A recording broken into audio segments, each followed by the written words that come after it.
김혜숙 대통령 비서실 인사수석 54, 사법연수원 21기 이 법제처장을 맡았던 시기에 법제처가 성차별 면접을 해 최근 국가기관의 시정 권고를 받은 사실이 확인됐다. 김 수석은 최근 김기표 전 반부패 비서관 49, 사법연수원 30기 인사검증 실패와 관련해 비판을 받고 있는데 자신이 수장으로 있던 기관의 인사업무 지휘, 감독도 소홀했던 셈이다. 국가인권위원회 역시 법제처가 사전에 면접과 관련한 지침 등을 마련해 직원교육 등을 실시했다면 미리 예방할 수 있었다고 지적했다. 29일 매일경제 취재를 종합한 결과 김혜숙 수석이 법제처장으로 근무하던 2018년 1월 법제처는 성차별 면접을 했다. 인권위 장애인차별시정위원회에 따르면 당시 법제처 모 부서의 사무보조원 채용 절차에 지원한 A씨 여성는 면접 과정에서 아직 미혼이시죠? 결혼과 임신, 출산이 국가적인 문제인 가운데 일과 양육을 어떻게 할 것인지 등의 질문을 받았다. 인권위 조사 결과 법제처 면접관 B씨는 대부분의 응시자에게 일과 가정의 양립에 대해 질문했다.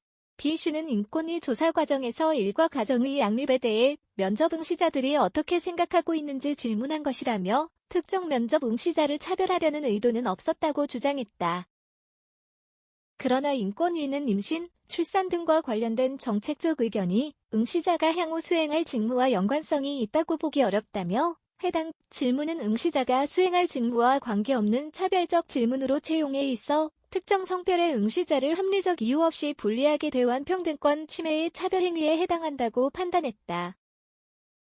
인권위는 이 같은 판단 아래 지난 3월 A씨의 국가기관의 공무직 채용 면접 시 성차별 진정을 인정했다. 인권위는 법제처장에게 면접 과정에서 직무와 관련이 없는 차별적 질문을 하지 않도록 이 사건 사례를 내부에 공유하고 재발 방지 대책을 수립할 것을 권고했다. 법제처 관계자는 해당 사례는 법제처 내부 게시판에 공유했고 면접관 유의사항에 포함해 알리고 있다며 인권위에는 이달 초 이같이 답했다고 밝혔다.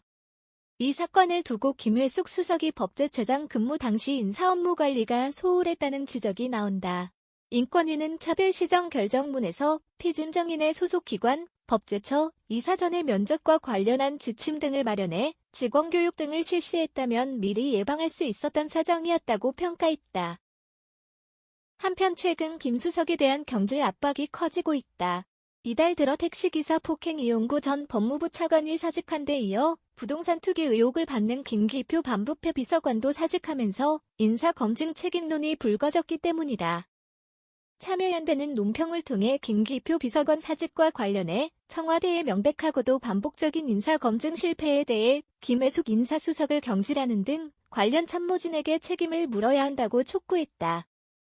서범수 국민의힘 의원도 김혜숙 수석은 법제처장 시절에도 성차별 면접이라는 인사참사를 막지 못했다며 청와대 인사수석으로서도 김기표 비서관, 이용구 법무부 차관 등 검증 실패가 드러난 만큼 경질돼야 한다고 말했다.